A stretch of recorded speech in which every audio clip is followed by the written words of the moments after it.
Oh shit. Here we go again.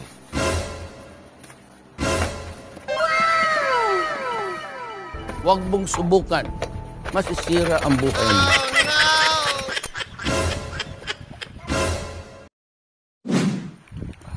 Kanino ka lang? Yummy hotdog, may tome. Akin ka lang ha? Ah. May tome, hungry. Tanggalin Asa ko?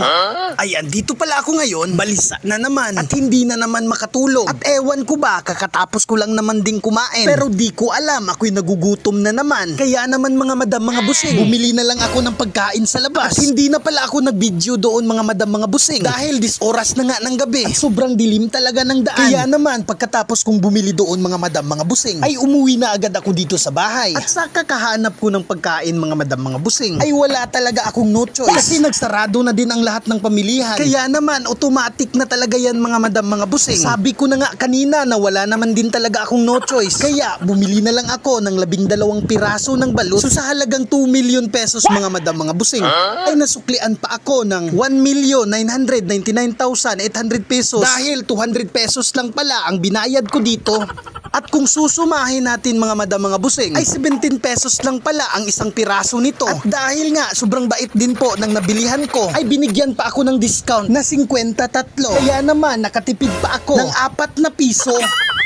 So ayun na nga mga madam, mga busing, nakalculate ko na pala ang lahat ng aking nabayaran. At huwag nyo pong sabihin na kinalculate nyo din po iyon, dahil nakakasiguro talaga ako na hindi nyo talaga makukuha ang tamang sagot kung hindi nyo ginamita ng theory of relativity ni Albert Einstein. So ayun na nga mga madam, mga busing, natapos ko na palang blenderin ang magic beans. At sa mga puntong ito mga madam, mga busing, ay gumagawa na pala ako ng masarap na sausawan na talaga namang magkukumplement sa balut na ating binili. At tiyak talaga akong masasarap talaga ang balut dito, dahil naniniwala talaga ako mga madam, mga busing, na mas mag-i-elevate talaga ang sarap ng balut, nakadepende sa suka o sausawan na ihahalo mo dito. Pero meron din namang ibang tao mga madam, mga busing, na hindi na talaga kailangan pa ng suka, dahil asin lang ay goods na talaga sila. Pero kung ako ang tatanungin mga madam, mga busing, kahit na hindi nyo pa ako tanungin, ay sasabihin ko talaga na mas nasasarapan talaga ako na kapag ganito ang sausawan, yun bang medyo maanghang, ay talaga namang masasatisfied talaga ako kapag pumasok na sa aking bunganga. So ayun na nga mga madam, mga busing, ito na nga ang pinakahinihintay ko. Kasi kanina ko pa talaga gustong lantakan ang balut na ito. Yan naman ay nilagyan ko na agad ito ng asin. At pagkatapos ay pinasok ko na agad sa aking bunganga.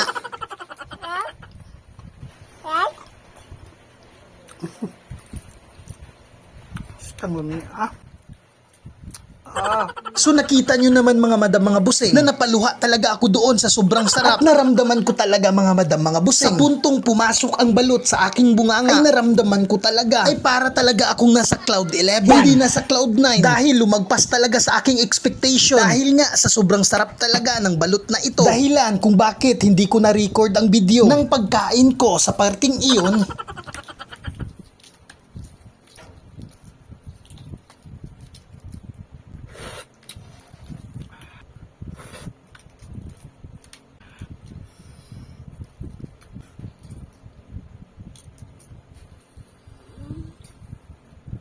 Cheers.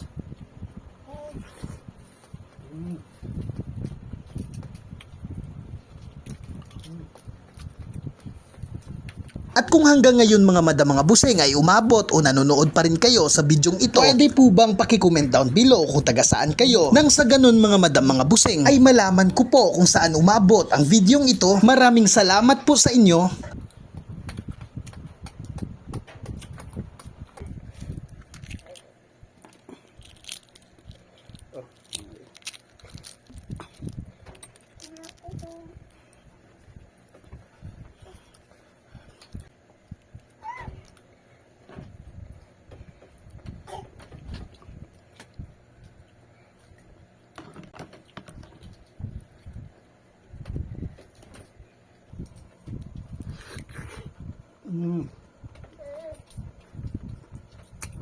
So ayun na nga mga madam, mga busing, ay natapos ko na din kainin itong balot. At hanggang dito na lang din muna ang ating video. Maraming salamat po sa walang sawang suporta ninyo. Sana samahan nyo pa din ako sa susunod kong video.